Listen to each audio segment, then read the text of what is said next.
No, all right, we back. We back. I just had to quickly No, you do restart. your In thing. case you're Do your thing. unfamiliar, We to back live, deal by the with way. Nick is to deal with technical issues. It doesn't matter the platform; he's going to have technical issues. And he's been on top of us. Hey, I've been working. I've been trying. I had to make it work today, but we back live. I just had to fix the audio issue, but we didn't miss. They didn't miss much. We can keep going. I'm just saying, like, he did start with neither of you being able to hear each other. We heard you, but you guys couldn't hear each other.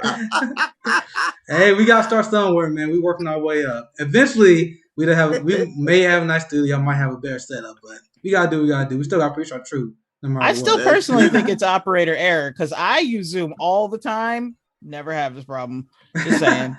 So I think that's all right. Good news is I think we still got a lot of people watching, so I think we're Yes. good. We can just keep going. That's beautiful. One thing I do want to bring How up. did you all come into your own sense of calling? I mean, it's one thing to have a shift in your politics, but see, what both of you all have is that high quality of soul and spirit. You see, that's different than just politics. You know what I mean? That's different than politics. How did you all get that? Did you get it from your mama, daddy, uncle, coach? I'll let Jackie go first. For me, well, I too was raised a liberal. I was raised upper middle class, and so I was raised thinking, like, why do Palestinians keep harming Israel? Like, why does Hamas keep attacking? And then one day a friend was like, that's not right? And so for me, it was learning to stop trusting the narrative. I always knew it smelled. There's something not right about it, It's like the like when you're in the Matrix, because I'm a nerd, so I'm gonna go back to that. So it's like when you're in the Matrix, that there's something, like Neo knew that there was something wrong, but you can't put your finger on it. Right. And then the more information I got, the more I was like, okay, well, I can't keep the position I had before. So to me personally, like, it doesn't matter how much money I have. I could end up being a millionaire tomorrow, and I'm still going to say that Israel's committing war crimes, because they are. Because however much money is in my bank account does not change a fact from a fact. It's still a fact. They're still committing war crimes. We still need the police here are still complicit in the things that they're doing. U.S. imperialism and domestic violence as in, like, perpetuated by the state, it's still tied whether I am broke or rich. So for me, it was about information once I was privy to the information. And so the reason why I do this is because I talk to people who are just like I was, who are misinformed because they watch CNN or MSNBC, because they genuinely believe that Fox News is just the only faux news, not realizing that all of our news comes from just 6 corporations that decide the narrative before it even hits the air. That's right. And so I decided, like, somebody has to tell them the truth that they can't see. Well, that's why I do it. But what you just described so powerfully is the way in which you have undergone a transformation owing to a flow of new information. But you also followed the anthem of Black people. You lifted your voice. That's another step. A lot of folk get new information, even change their minds, but don't have the courage to lift their voices. See, you and Brother Nick, you all undergo this transformation, and then you say, hey, we ain't gonna be no echo no more. We gonna be a voice. And when you have a voice, that means you got a vocation. And when you got a vocation, that means you're gonna have invocation. Fred Hampton, you're gonna invoke folk who had a voice to help you cultivate your voice, right? See what I mean?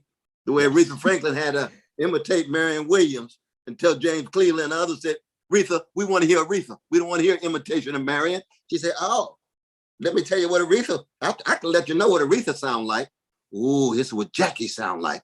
Here's what Nick sound like. So you all had courage to then lift your voices in public. Where'd you get that kind of courage from? To me, there's like no other choice, because the reason why I don't apologize for my politics is because to me, this is not theory. We live this. So when we talk about Joe Biden's crime bill, I know people who had their lives been ruined by that. Yeah, And that's true. I want to educate people as well on how policy actually harms our community. And the crime bill from Joe Biden is the obvious one. That's the one that even a lot of liberals will bring up. But a lot of people don't talk about the harmful effects that his bankruptcy bill has had, his That's shilling true. for Wall Street and the credit card companies had. So That's right. It's push for the Iraq War. yeah. So Oh, for that's example, another crime against yes. humanity. See, we can go Oh, all day with crimes of you Joe ain't lying. Biden. Absolutely. So Mass incarceration, crime against humanity. absolutely. So it's like I know people who has medical debt, and medical debt is another problem that the black community is getting destroyed by. So despite us only being 13% of the population, we hold 35% of the country's medical debt. Now, I tie this directly to the policies that the Democratic Party is responsible for. So, in the bankruptcy bill, Joe Biden voted against an amendment that eases the burden of people who suffer from medical debt.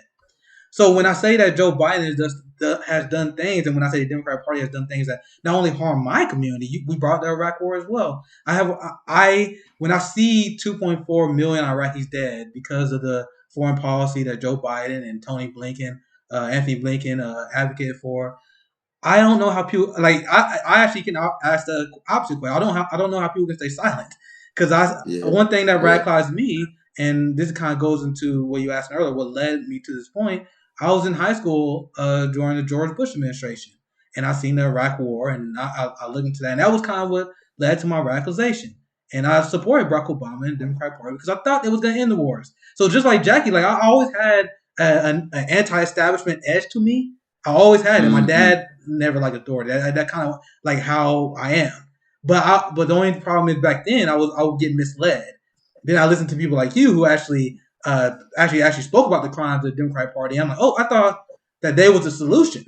So now my entire politics and what I try to push for is how do we as a community not only just advocate for ourselves but reduce these crimes against humanity that I feel complicit with when I vote for these people, right? So it makes me sick. Like like Trayvon Martin, that happened when I was a senior in high school, like it's just a lifetime. If you're a young black man, it's a lifetime of disappointment. Like the only time we was happy was when Barack Obama was elected, and he turned out to be a giant disappointment as well. Because I thought he was going to be the one who actually stand up for Black America, but he sided with Wall Street and helped tank our wealth. So these are the things that radicalize me because people got mad at me because I'll go very, very hard against Obama because they're like, how can you hate Barack Obama when he's black? He's the first black president. But I take the opposite mindset where I hate him because he is the first black president. He abandoned us. Like that's how it should be because he's black. So that's kind of how I have my mindset now. I know I'm going a little bit long here, but what got me started to what we're doing right now is I believed in our message so much I quit my job to canvass for Bernie Sanders in multiple states.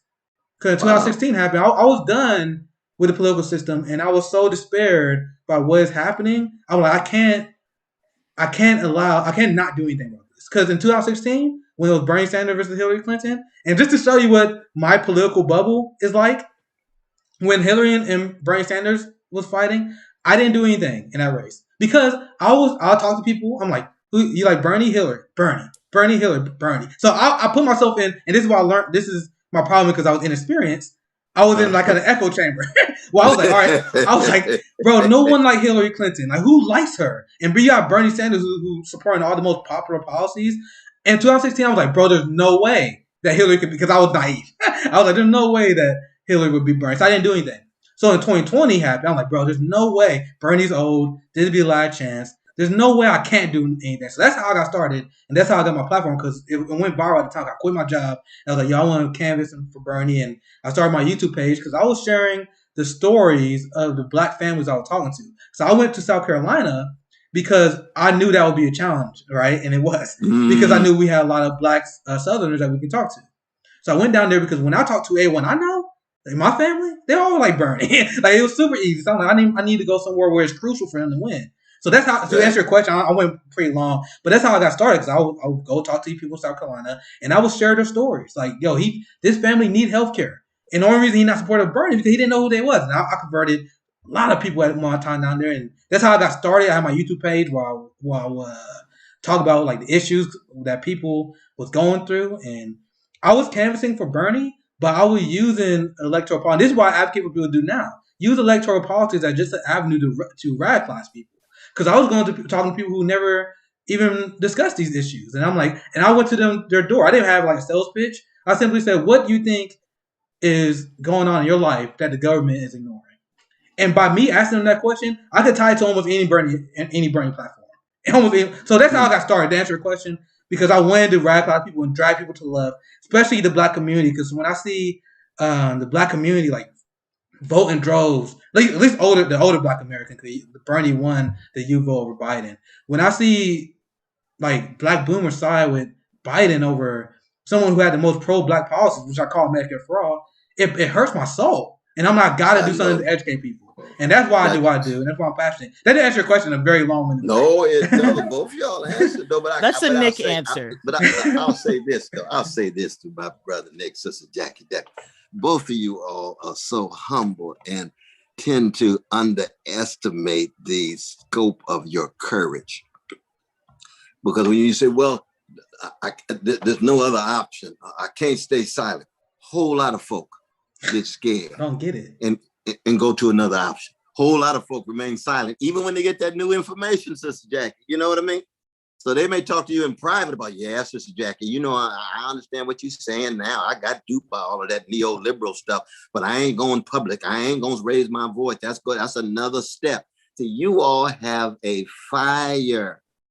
You got a spirit. That's what Hampton had. You know how many folk was courageous as Fred Hampton in Chicago? There was some, but not a whole lot. Why? Because he got a deep love. He had a vision. He had a mama who freed him up. He had friends who empowered him. He was listening to Curtis and the Shy Lights and the others. The music took him to a different level. But that doesn't happen to everybody. Every brother ain't Nick. Every sister ain't Jackie. That's part of what I'm saying. That don't mean we don't love them, but it just means you got a calling. A unique calling. And even when you talk about Obama, you mean, you know, because I don't hate, as a Christian, I don't hate Obama. I believe in Christian hatred, which is I hate the sin and try to love the sinner. Y'all learn that in Sunday school. But that's something I take seriously because people can change. People can change. You know, Malcolm changed, right? He was a gangster. Malcolm Little, he was a gangster. Elijah loved him into something else. Then he outgrew Elijah. He became one of the great giants, right? So that in that sense, Malcolm had something that was different than a lot of people, not because he was some special person. He chose to love and be courageous. Brother Nick, Sister Jackie, folk who are around y'all choose to keep alive the best of our tradition. And that's why I'm blessed to be on the show. But not only that, but anything I can do. If you have a fundraiser, give me a call. You the best. I can't sing like Marvin Gaye. Our comrade Rome does fundraisers a lot. Yes. So is that right? Give me a call to make sure that your voices are out there. You see what I mean? Anything I can be and do that would be supportive, because it's a way of supporting the best of our tradition, the highly courageous ones, not the ones who rest with the information that transforms and don't want to lift their voices, you know, but the ones who want to go to South Carolina and say, look, I'm going to talk to some folk. I'm going to put some pressure on some folk. I got some arguments. I got some insights. I got vision. Why are you supporting Clyburn so much when he tied to big pharmaceutical companies and won't support Medicare for all? We ain't talking about him. We ain't talking about his mama. We love him as a human being. He's wrong as two left shoes when it comes to the needs of Black people vis-a-vis Medicare. He ought to be ashamed of himself. See what I mean? That's the fire we talking about. And that's the kind of fire that the great artists have. You see, the great Black musicians have. You see what I mean? That's the kind of fire that you get, you know, in an Erykah Badu. That's the kind of fire you get in D'Angelo. I'm talking about your generation. My generation got different kind of manifestations of Luther and Donny Hathaway and Phyllis Hyman. But it's a continuum of that fire.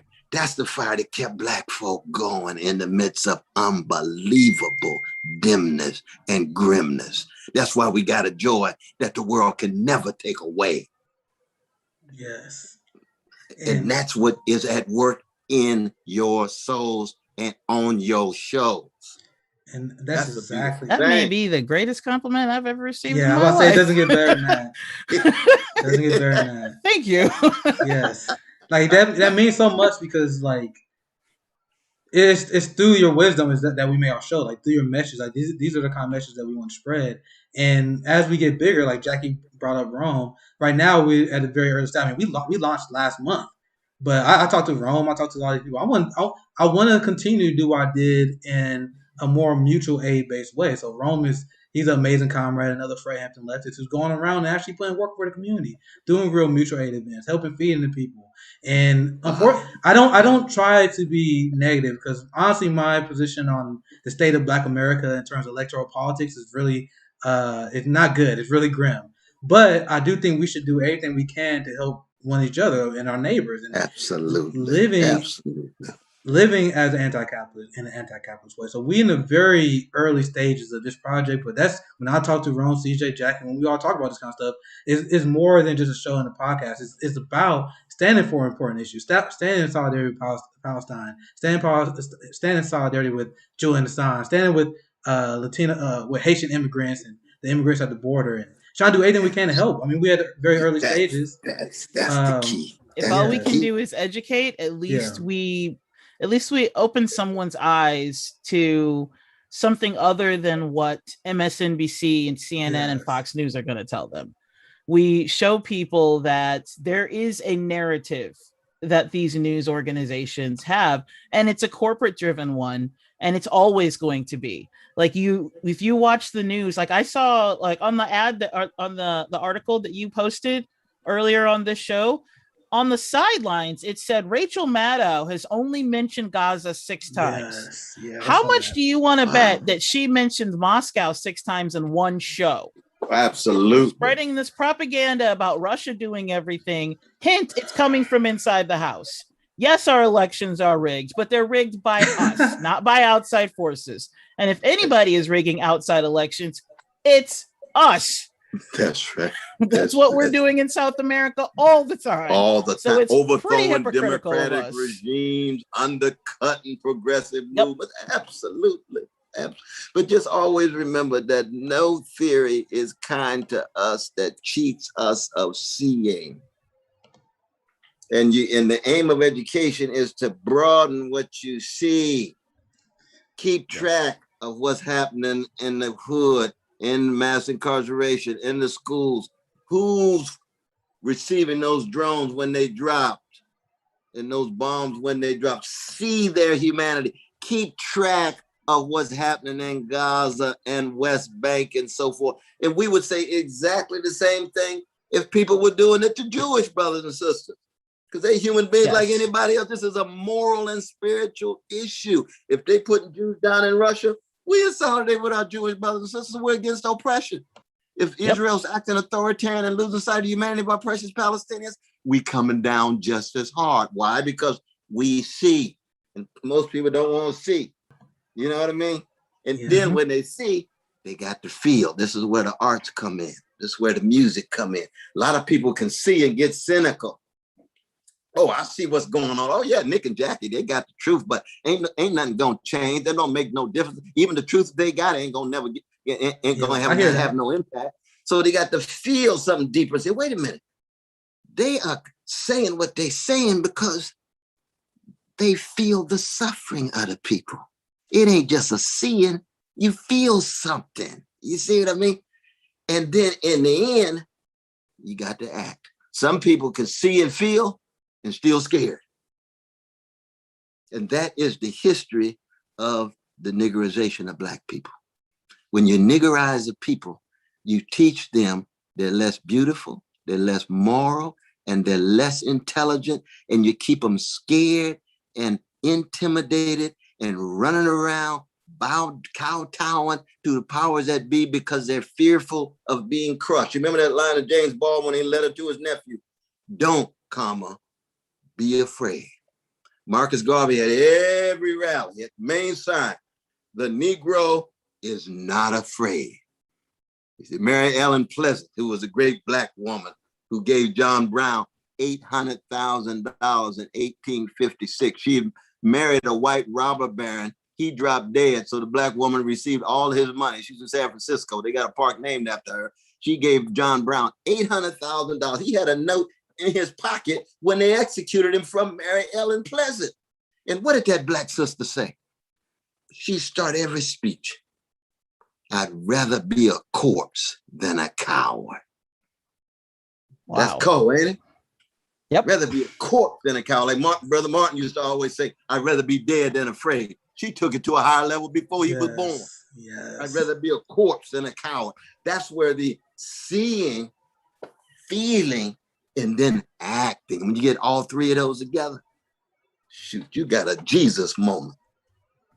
Yeah, you got a Jesus moment. Now, of course, they probably ought to get ready for the cross, like Jesus. Yeah, that's coming next. Folk will come at you. See, yeah. Fred Hampton had all three of those.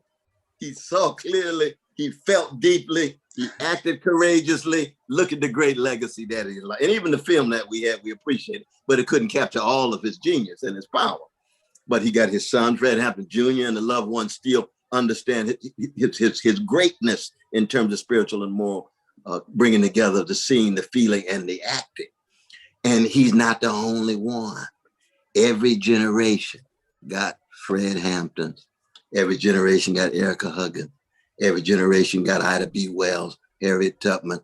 And the question becomes for your generation, who's it going to be?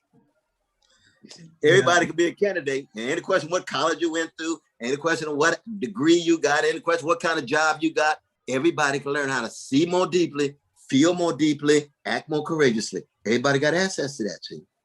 But the question is, who's it gonna be? and the proof is in the pudding. Yeah. It's in the actions, it's in the deeds, it's in the praxis, it's in the sacrifice, it's in the risk that you take. And that's where the greatness comes from. And I'm telling you, Black folk there's never been a people who 400 years hated so produce such great love warriors. That's your tradition.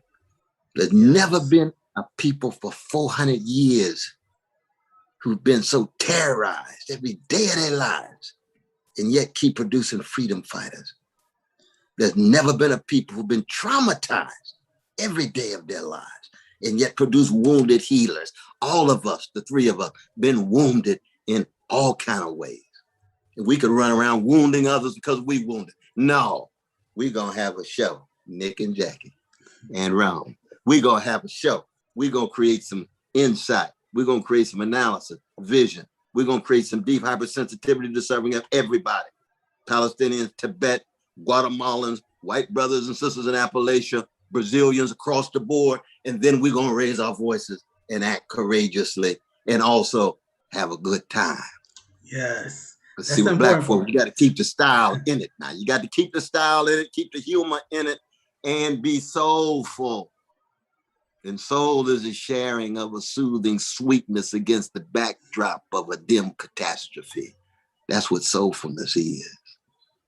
See, that's what you hear in the voice of the emotions and the Hutchison sisters. That's what you hear in Aretha's voice, in Marvin Gaye's voice, in Al Green's voice. That's what you hear in Gladys Knight's voice. She's soulful. She got a sweetness that she's sharing to empower us to deal with catastrophe. That's a beautiful thing. The whole world want to get in on it. The whole world want to get in on it. They hear it in the horn of Louis Armstrong. And we ain't got the Coltrane yet. Oh, Lord.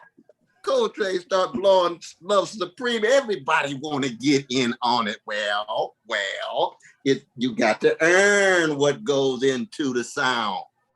It ain't just a question of grabbing the sound and want to live in some deodorized, sanitized zone. No, you got to be in the funk too. You got to be in the mess too. That's the history of our people. Yes. Yeah, you taking us to church, man. This is amazing. No, y'all got me so fired up.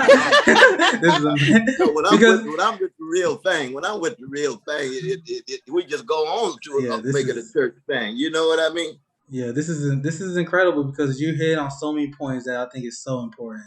And one of the things that you taught me and you taught us at Fred Hampton Leftists, which we try to emulate as well, is that strong solidarity with other people's struggles. And we've seen you pay the price for that. We've seen you pay the price for standing for the Palestinian people. And earlier on in my stream, I was covering the long-standing tradition of solidarity between African Americans, South Africans, and Palestinians.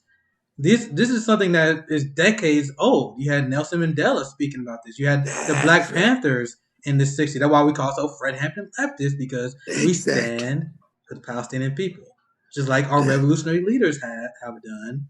And this is why I want to pull our people back. We stand with the oppressed, no matter who are. If there is a knee on your neck, it doesn't matter what color your neck is. It doesn't matter what patch of land your neck is on. We want to get the knee off your neck. Isn't that the truth? That's so true. That's so true. Lord, I got a little 4 o'clock thing I got to do because I'm out in California. Yeah, absolutely. You all right now are based in where? We're in different places. I'm in California. He's in Missouri.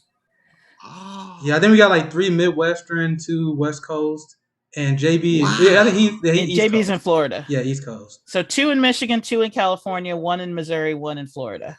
Ooh, so y'all got the continent well covered, don't you? Yeah.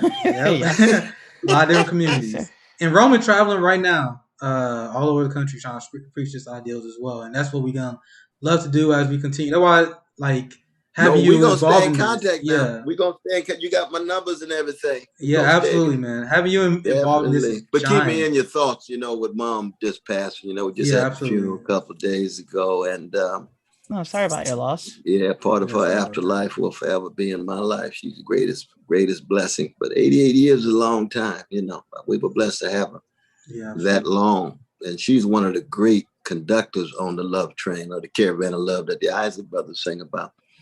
That she's one of the great conductors. I'm just in the caboose. She was a great conductor. I'm just glad to be on the train in the caboose. You know what I mean?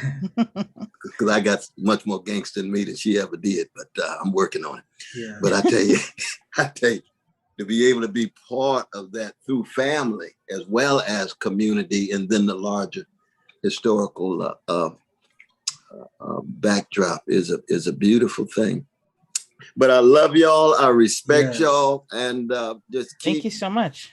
We appreciate you coming on so much, man. It was I've been looking forward to talking to you for a very long time, and we've been in touch. Trust me, we would love to have you back on so that our other members would get a chance to talk to you as well. Yeah. No, but I mean, exactly. Anytime you want me on, just let me know, because you got my numbers and things. Yeah, absolutely. Thank you so much, Dr. West. We can do this all day, so I'll let you go. Thank you. Bless y'all. Bless for watching. Thank you so much, man. Brother Nick, Sister Jackie, and I'm telling you. Take good care now. My sensei. Thank you. You too. Right on. I think that just made my year. Yeah, I just tweeted out. I just officially peaked. Like, it doesn't. Yeah, right. I'm like, it happened. It peaked. This is what I wanted to. There's no one. I said before. There's no one in politics. I don't think I could want to talk to more than that guy, and we see exactly why. People laughing because of my. Well, it's funny because, like, for you, he's in politics, but for me, he's a philosopher. Yeah, that too. That's a good point. Because that's how I was saying, like, that's how I learned who he was. Because me being the nerd that I am, I love movies, but I also love philosophy, which is why The Matrix is one of my favorite movies of all time, because it marries both of them. And I was like the biggest nerd into The Matrix, because in The Matrix, in the first movie, they kind of cover like different aspects of religion and philosophy. But in 2, they go down the rabbit hole and they do a deep dive.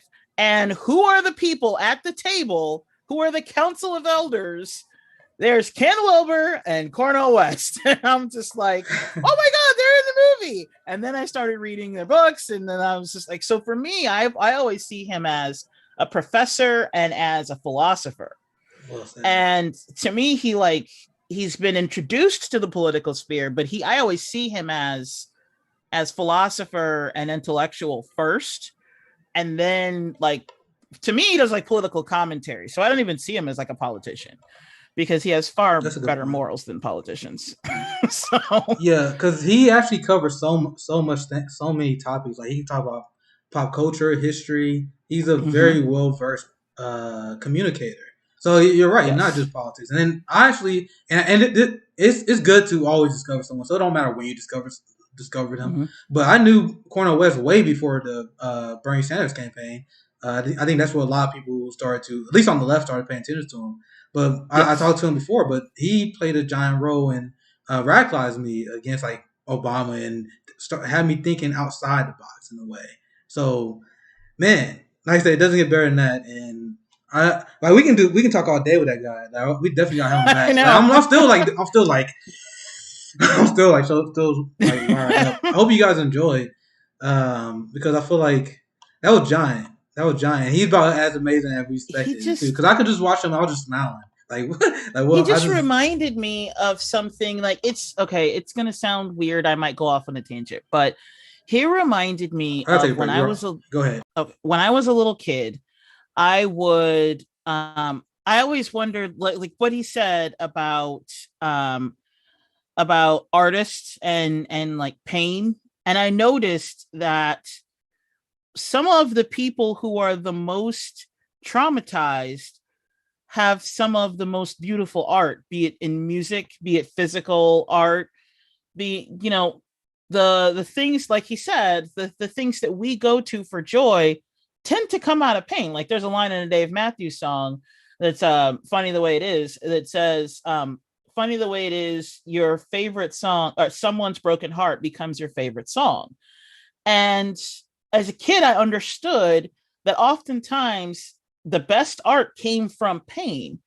And then I realized, like, because I would wonder, like, what is my place as a Black person, especially as a light-skinned Black person, because I often got hate from darker skinned Black people. And so in my situation, it was like, okay, I'm Black, but what does that mean? Like, where is my place? Because I go to all white schools. I clearly don't fit in with them, but then I go to, I'm around Black people and I don't fit in with them. So I'm like, what is my place? And I realized that through the common struggle that we all have, that's what it means to be Black.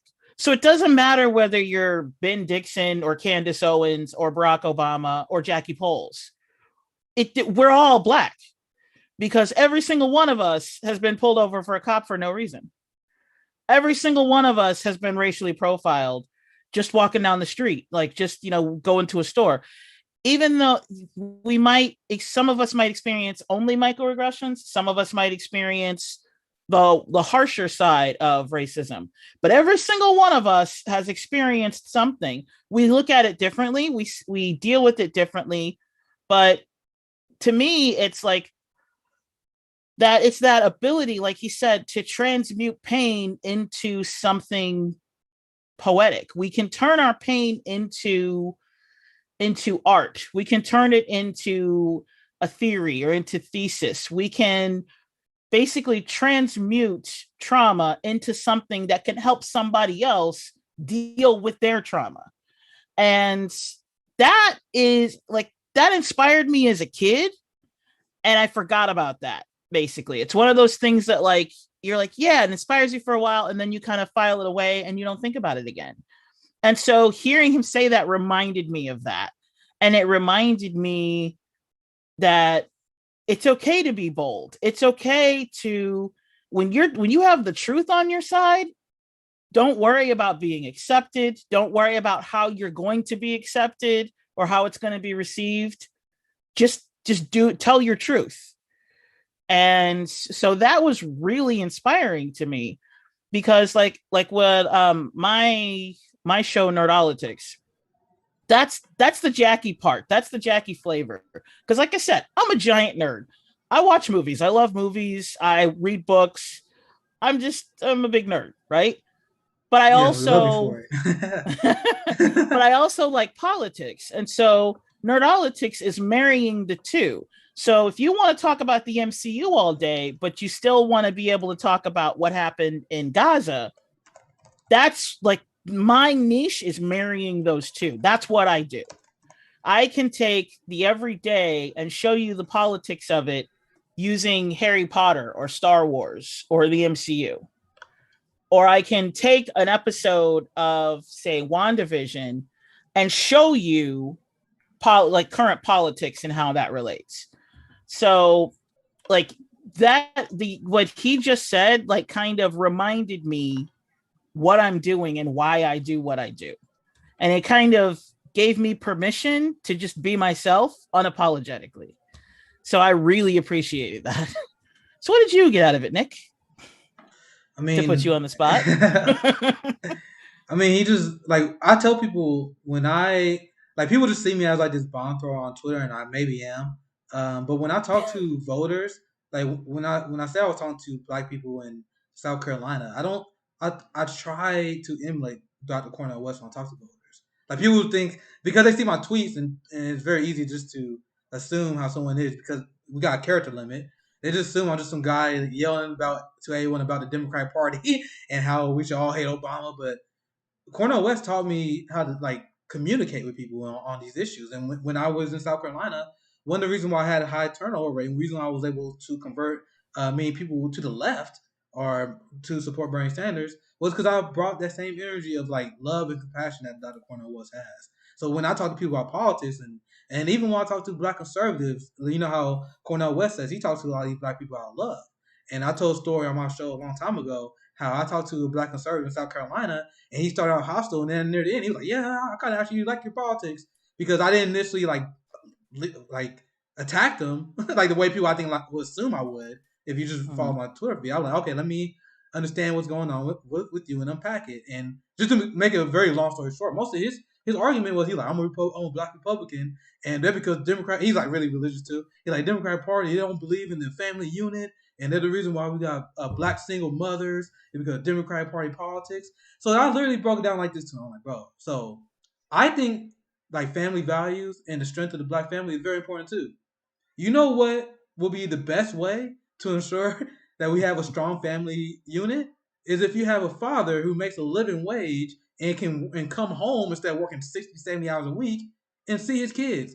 So I bring like 4-hour work weeks too. I didn't push that because that would Bernie didn't run on that. Also, the infant mortality rates is higher with black women than with anybody else. So Medicare for all can help to save that. You can go so many different you can literally go so many different ways with that. I'm just choosing one. I didn't use the 4-day work week because I was only using Bernie platform at the time.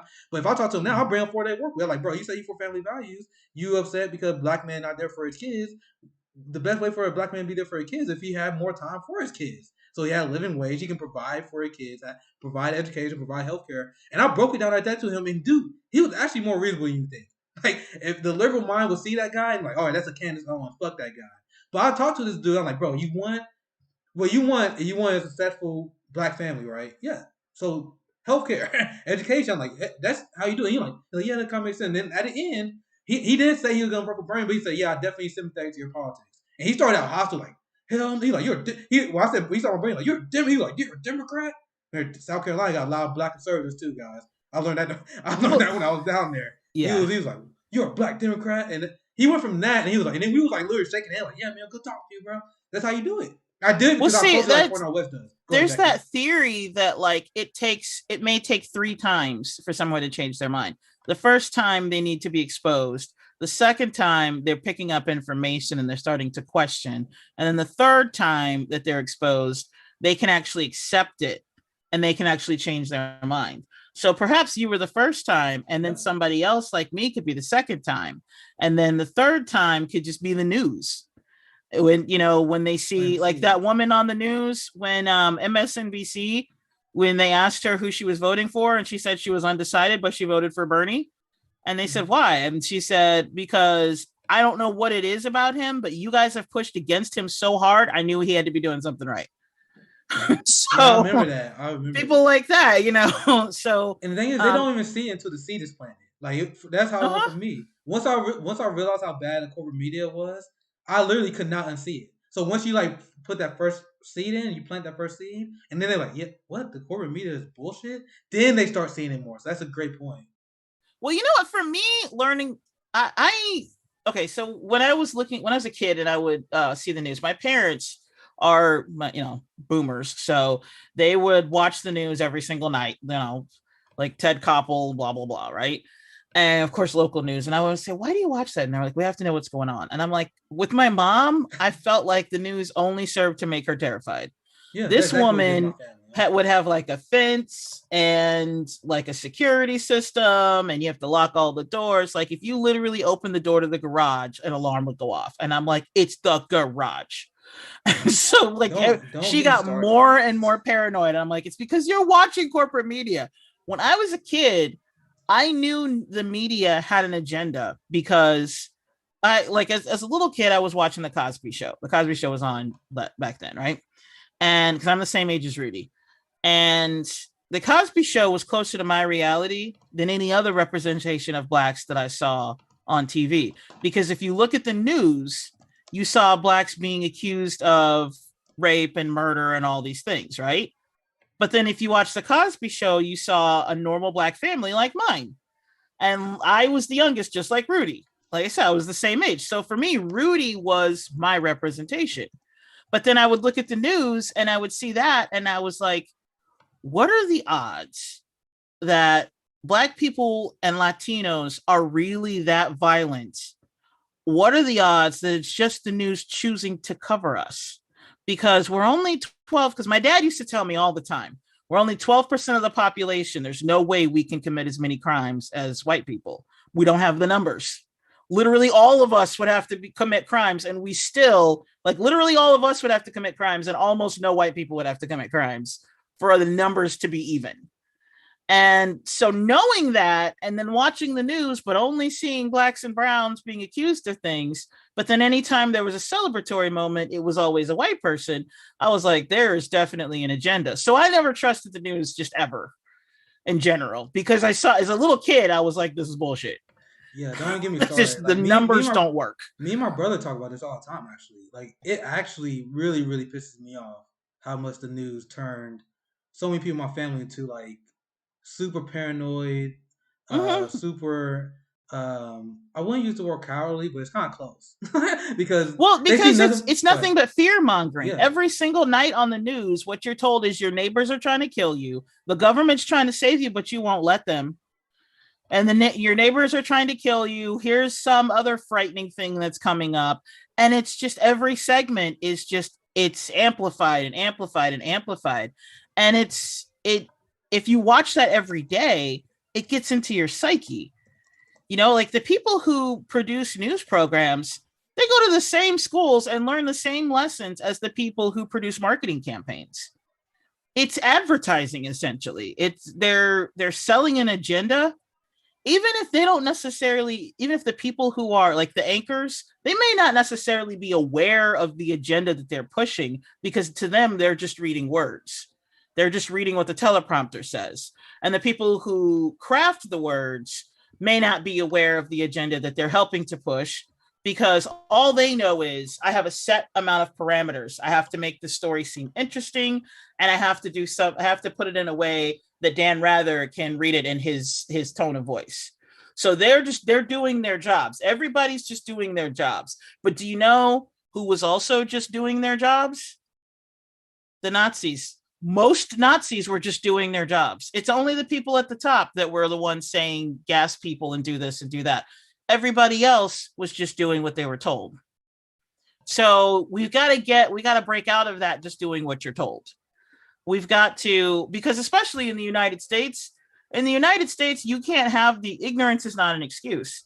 Ignorance of the law does not deter you from going to jail for breaking the law.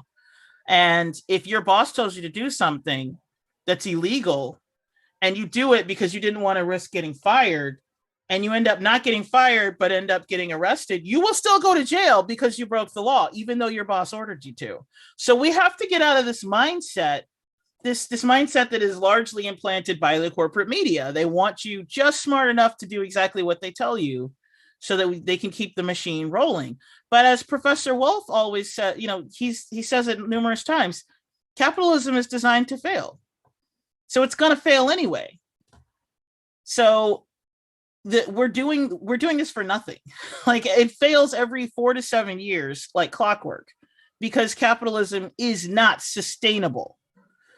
So for me personally, I'm done relying on the government or worrying about electoral politics. I don't see that changing anytime soon, but we can work on the ground level. We can make it, to quote Eleanor Goldfield, we can make it so that we don't have to use the government anymore, so that the government becomes obsolete. And we can't fight the U.S. government. You can't fight them. The U.S. government has more money at their disposal than the next 10 countries combined. And the sad thing is, if you go by the chart of like who has the most money militarily, the U.S. government is number 1, China is number 2, the U.S. police is number 3. You can't beat the U.S. You can't beat the U.S. at domestic or foreign. So the only way, again, I'm going to be a nerd because that's what I am. The only way to take down the Avengers is to make them fall apart from within. So once we realize that we don't need them, they need us. That's when we win. So it's not all hope is not lost. It's not dire. We just have to go from the inside. We have to take down the Avengers from the inside. Because I'm a giant nerd, and that's how I think. Yeah, I love your references. Always cracks me up. I love it. I love it. Because I'm a nerd too. I just don't.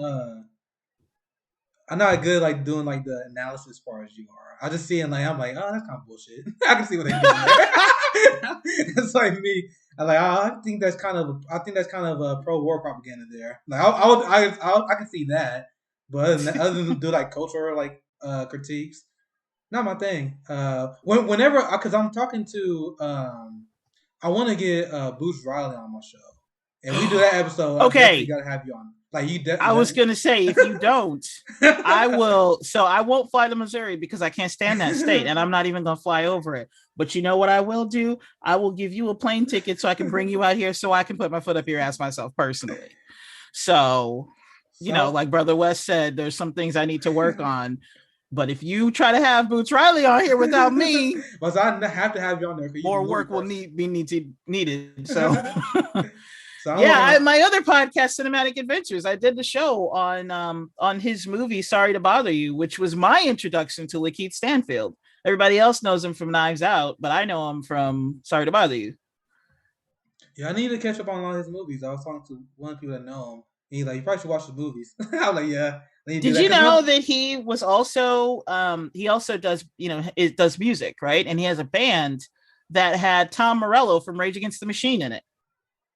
Really? Yeah, it's all connected. See, that's why I need you on the show. All connected. You're gonna carry that conversation a lot.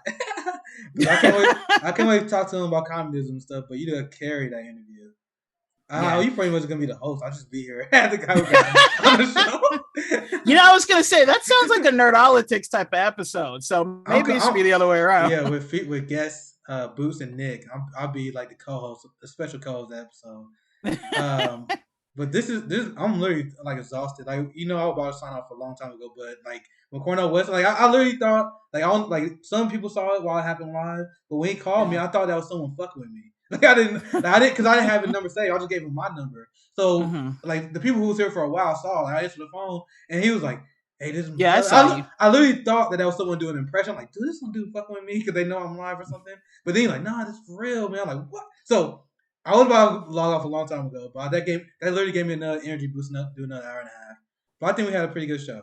Anything you want to say? Anything you want to end with, Jackie, before we have just to tune in on Thursday. I'm going to host on Thursday, and we are going to further discuss the Israel-Palestine thing. Not thing, but the situation between them. But we're going to do it in a slightly different way. I'm going to try to bring some structure to the group. So I'm going to try to have a conversation a bit more structured, and I want to bring up different topics within that subject. So I don't want you to feel like it's something that's been beaten to death. I feel like it's something that a lot of people don't fully understand. So I would like to do a bit of a breakdown so that everybody understands the history of it, what's really going on, and the history of Black solidarity with Palestine. We also have a history of Black solidarity with Cuba. So, and note anywhere that the US, UK, basically the Western powers, if they say they're evil and really bad and wrong and horrible and commit all these atrocities, Look at what they're doing. They're probably doing something that is helping the people, the poor people especially.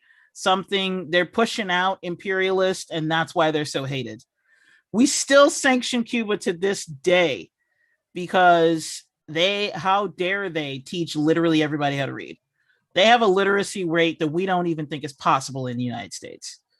Do I say that everything is kosher there, everything's cool? Nope. They have their issues. But before we can point at their issues, let's literally get the knees off of people's necks. Because we have our own right here. And they are intrinsically linked to the issues that the people in Gaza are having right now. Amen. Well said. So all you guys that watched, I hope you guys realize you just watch FHL history today. Everyone that was been with this, because it was a crazy fucking day. So all you guys witnessed history with us today. We upload every day, so you can expect more content. You heard the man himself. He's gonna be back. Dr. Cornel West himself gonna be back. And you never know what we could have planned in the future. You never know when I meet up and do an event, upload it on YouTube. You never know. Sky's the limit. Keep supporting the channel. This was a great day for the FHL family. Also, if you subscribed, hit the bell, because if you don't hit the bell, notifications will not pop up on your phone. Yep. So hit the bell so that you can get notifications, and we are going to try to be more consistent with sending out tweets to let you know when we're going live. Yeah, someone mentioned they get a text from Status Quo and stuff like. We gotta figure that out. But anyway, we figure it out eventually. But anyway, thank you guys for the support. We do also have a website now, FredHamptonLeftist.com. Yes, let's go. But anyway, look, check out the website. I had the Patreon side here for a while. If you want to support us, help us grow, check us out there. I got the link in the video here and in the description. Anyway, this is, and we're going to be on Rockfin soon. Yep, probably the beginning of next month, if not the end of this month. Yeah, we are growing very, very rapidly. And thanks to you guys. Thank you guys. Jackie Pose, Socialist MMA. Sign out. Fred Hampton Leftists. Thanks for watching, guys.